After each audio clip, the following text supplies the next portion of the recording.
Chasing stimulation and chasing highs is why you are still broke. And no, I'm not talking on the level of just financial currency. I am talking on the level of energetic currency, because currency is like electricity. It has a flow. Or it's like water. Water has its flow. You can go along with the currents, and you should go along with the currents energetically, because you're not always going to come correct. But we get these artificial things and we put them into our lives, and then we are wondering why we feel like crap, why we are getting sick, why we do not want to be around anybody, or we just don't know why things aren't working out in our life. We're scratching our head, we're confused, we don't have discipline. All we have is addiction. We want to wake up, we want to see that reel, that TikTok, we want to text the entire contacts list or whatever the heck is going on your phone. You want to do something, you want to see something. You got the blue light, the colors, the flashing, everything. And the way I'm coming at y'all is very intense, but that's really how intense it is. You just don't notice because you wake up and it feels normal. It's very normal. I like to be on the phone at times. 2025 was a struggle. Even the beginning of this year had been a struggle. And not one to hold me back completely, but one that you are just consciously aware of, like, why am I doing this? But yeah, you get to that point, and then next thing you're doing is drinking your caffeine, your coffee, whatever it is, and then you're just riding. No, you can keep going. You can keep going. Yeah, you're good. You're good. Have a good run. But yeah, you drink that coffee first thing in the morning, and then you're just super high off the caffeine, because caffeine is a drug. And if you tried anything like weed, nicotine, psychedelics, etc., you will feel it come into your body. You will feel the different effects. You will feel whatever chemicals in your brain, your mental chemistry factory, serotonin, dopamine, whatever, it just takes off. Heart's racing, blood's flowing. You feel that false energy come over you. And then you may have your phone, or you may have something to do. And a lot of people put themselves in situations that they really don't have to be in, like a job that is holding them back, and the only thing that is keeping them going is the money that they get on a recurring basis that pays the bills and then keeps them broke. And whatever money they have that they could save, they go out and they purchase things to fuel their addictions, or whatever they want to do. But the addictions are more for stimulation. There's nothing wrong with spending your money on things as a hobbyist. If you like hiking, camping, sports, whatever. There's nothing wrong with that. But when you're putting your money into addictions, let's just say nicotine, because I found myself in love with just the feeling of zen. And it was a toxic relationship, because you pop one in, sometimes you'll get a stimulating feeling. You'll feel that false productivity, that false focus. And then you may pop another one and boom, crash. It's not for everybody. Some people can pop them. They can pop them, or they can chain smoke. They can do all types of stuff. They can drink energy drinks and caffeine and not feel fried. But I guess with who I am, I tend to overthink. And as somebody who will overthink or is overstimulated and then starts overthinking from it, your nervous system will be so sensitive. You're just going to be sensitive. And some people are just naturally sensitive. But when we're here in this position, what happens? We continue to stimulate ourselves because that's all we are comfortable with. And we start to question why things in our life are not working out, why the money is not stacking, why our energy is not elevating, or frequency. Let's say frequency, because the highest frequency is really authenticity, love, and I'll just put a chart up. I'm going to take my sweet time to put a chart up right here, because I'm not the all-knowing. I am somebody who is learning, but also teaching at the same time. But love is on a higher frequency. But when you're overstimulated, you may be in anger, fear, guilt, and shame.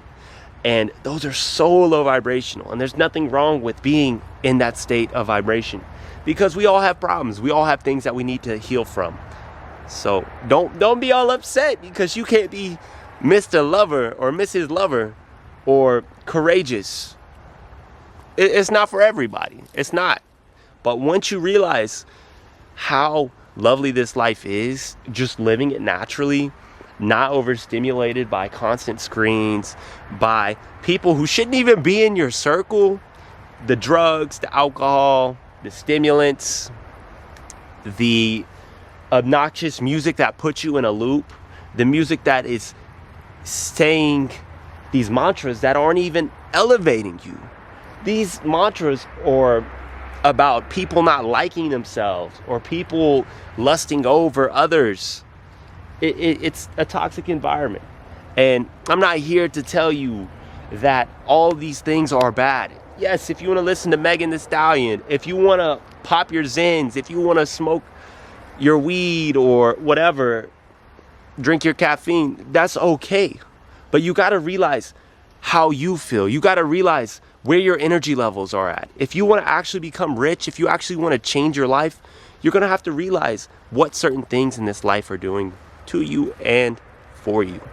And it's all for you. You got to realize that everything that is going on in your life is happening for you, not to you.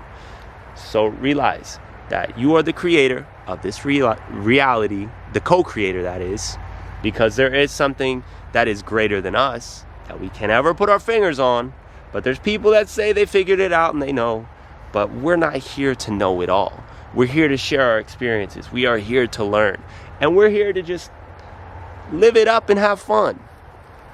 So yes, have fun with these things, but realize that the stimulation is holding you back. Not just a little stimulation, I mean overstimulation. I should have reworded that a long time ago. The overstimulation is holding you back. Excess stimulation is holding you back. There's nothing wrong with having fun. There's nothing wrong with sitting down and playing a little game. There's nothing wrong with learning something on social media or using 10 minutes of your day to enjoy it. But we tend to get attached to certain things in this reality. We're not supposed to be attached. We always think that we need something once we are attached, and then we cannot live without it, or we become dependent on that system. It's like everything works in that type of way, is where your energy is so focused on one thing that is outside of yourself when you've been the answer the entire time. You can go out and walk in nature. You can go out and talk to real people. You can learn something. You can do something that is going to help your body flow without excess stimulation, something that is not really natural, because a lot of the products, whether it be music, food, media, a lot of it's fake. It's so fake to the point where it has y'all trapped. It has y'all so stuck in the matrix that you can't just sit down and listen to the birds. You cannot go outside with no phone, no technology. And I know I'm out here with this camera, but no phone, no technology, and just walk freely, let go, and go into this world of your mind. Go into the past, go into the now. Think about the future. You can think about whatever you want when you're out in a natural environment. Feel the pain of overthinking. Feel the pain of maybe that person abandoning you at one point, but then come to the realization that, oh man, I never needed them in the first place because I have this creation. I am healing out here. I have myself. I don't need anything but me. And then as your vibration or your frequency raises and the way you think, the way you feel changes, because that's what's going to happen when your frequency's up. You're going to feel different. You're going to love yourself more. You're going to be able to love other people. You're going to be able to heal from certain things that happened in the past. You will start to elevate in consciousness. You will be able to see money coming in from all types of places. You'll be able to get up and go to work. You'll be able to get your things done. You'll be able to be a more productive person. Now, I know this video is not telling you how to make the money, where the money's going to come from, how the money is just going to magically appear because you are less stimulated, you are doing more natural things. But when you become somebody who lives a natural life and goes back to a natural state of being without thinking about things that are outside of yourself, you start to go within and you start to have these hunches and things come into fruition, and you start to realize that it can come naturally, and you start to worry about where things are going to come from. You start to be more confident in yourself. You start to be able to know what kind of goals you can write down, and those goals are what is going to help you achieve financial freedom or energetic freedom, and realize that once again, you are the co-creator, and you can alchemize anything in this reality if you're able to let go of certain things. And that number one thing that is holding us back is external stimulation. Nothing wrong with a little fun, nothing wrong with getting stimulated, but you gotta know when to detach. And if you actually want to do something, if you actually want to be successful, if you want to raise your vibration, increase the numbers in the bank account, then you're going to have to take some steps at letting go of the things that are no longer serving you and go monk mode. It's the video, it can be all over the place, but I know it will help ones who resonate. So thank you guys for tuning in. Like, comment, share, subscribe, do whatever you need to. But peace.